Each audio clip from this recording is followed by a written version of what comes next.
Selamat pagi saudaraku seiman dalam Kristus. Marilah kita siapkan hati dan pikiran kita untuk mendengarkan firman Tuhan. Tuhan beserta kita sekarang dan selama-lamanya.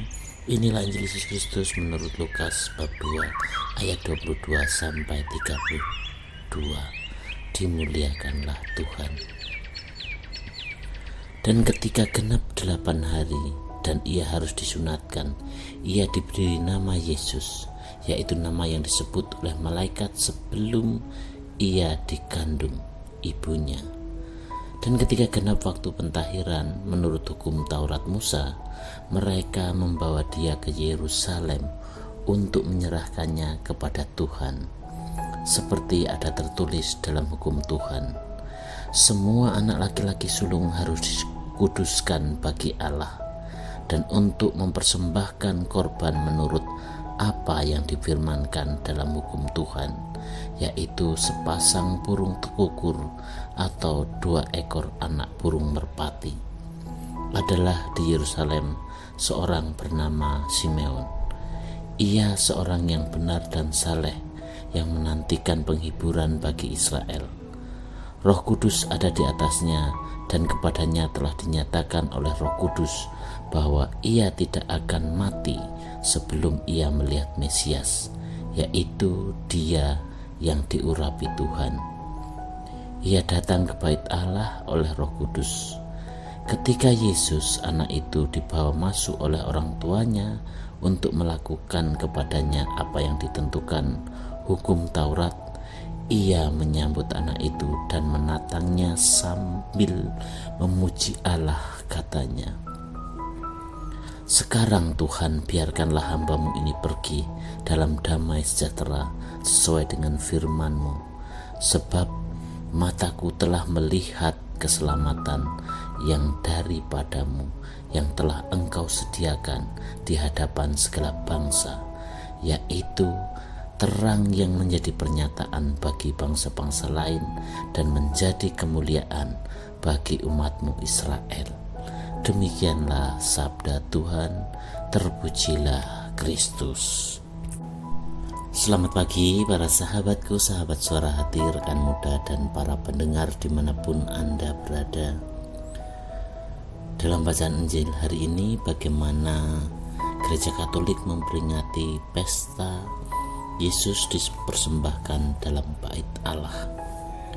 Setiap tanggal 2 Februari, 40 hari setelah Natal, gereja merayakan Yesus dipersembahkan di Kenisa. Dasar persembahan ini ialah ketentuan hukum Musa, yakni bahwa setiap anak sulung laki-laki harus dikuduskan bagi Tuhan. Mengapa? Anak sulung laki-laki itu diakui sebagai milik Tuhan sendiri, anugerah Tuhan yang harus dikembalikan lagi kepadanya. Persembahan di bait Allah mengindikasikan bahwa keluarga Yesus adalah umat Yahudi yang menyadari dengan sepenuh hati bahwa bait Allah adalah tempat kediaman Allah. Semua orang Kristiani mempunyai hubungan kekeluargaan oleh karena Yesus. Pada kenyataannya, Yohanes Paulus II mengatakan bahwa orang-orang Yahudi adalah saudari-saudara tua kita dalam iman. Para sahabatku, sahabat suara hati, rekan muda dan para pendengar dimanapun Anda berada, peristiwa Yesus dipersembahkan di bait Allah mengingatkan kita akan cerita Nabi Hana yang mempersembahkan Samuel kepada Eli, imam di tempat ibadat di Shilo. Eli merupakan pralambang dari Simeon, dan Hana, perjanjian lama, merupakan pralambang dari Hana dalam bacaan Injil hari ini. Hana dan Simeon merupakan orang-orang yang rendah hati, yang menyambut kedatangan dan menerima Yesus di bait Allah. Para pemimpin agama Yahudi pada waktu itu tidak dapat mengenali siapa Yesus. Namun tidak demikian halnya dengan dua orang tua suci yang memiliki kerendahan hati dan hati mereka yang memang terbuka untuk itu. Mereka justru mengenal siapa Yesus sebenarnya.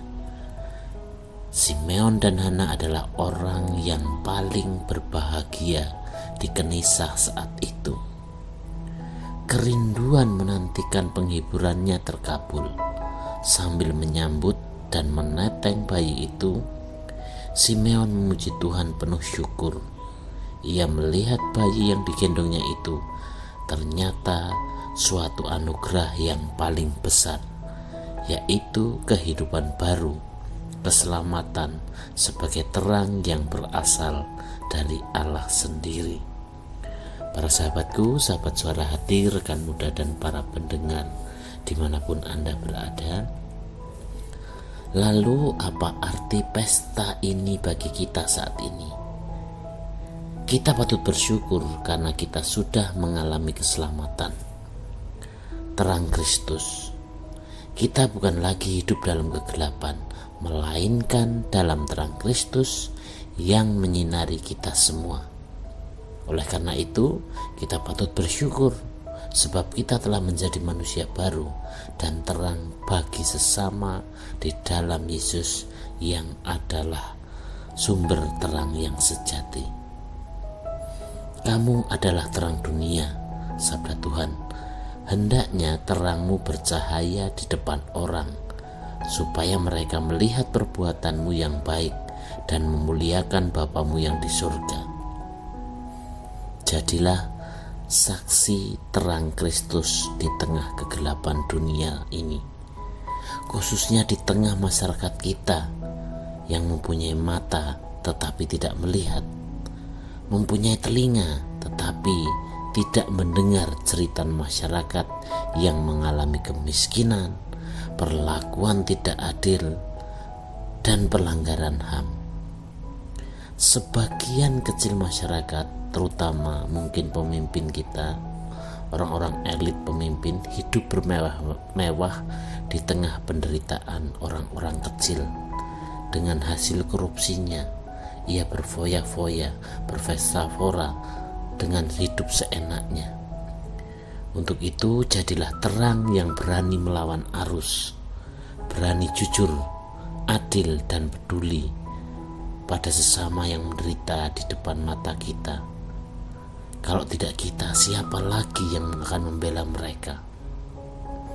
Kita adalah anak terang, dan berikanlah dan pancarkanlah terang itu kepada orang-orang di sekitar kita dengan perbuatan baik seperti yang Tuhan ajarkan kepada kita. Demikianlah permenungan kita hari ini, dan marilah kita akhiri dengan doa dalam nama Bapa dan Putra dan Roh Kudus. Ya Yesus, Engkau adalah Tuhan Juru Selamat kami. Tolonglah kami untuk memiliki sikap hati yang rendah hati seperti Simeon dan Hana, agar memandang-Mu ketika Engkau hadir di tengah-tengah kami dan peduli pada masyarakat di sekitar kami, terutama yang miskin dan menderita. Doa ini kami serahkan kepada-Mu Tuhan, dengan perantaraan Kristus Tuhan kami. Amin. Dalam nama Bapa dan Putra dan Roh Kudus. Amin.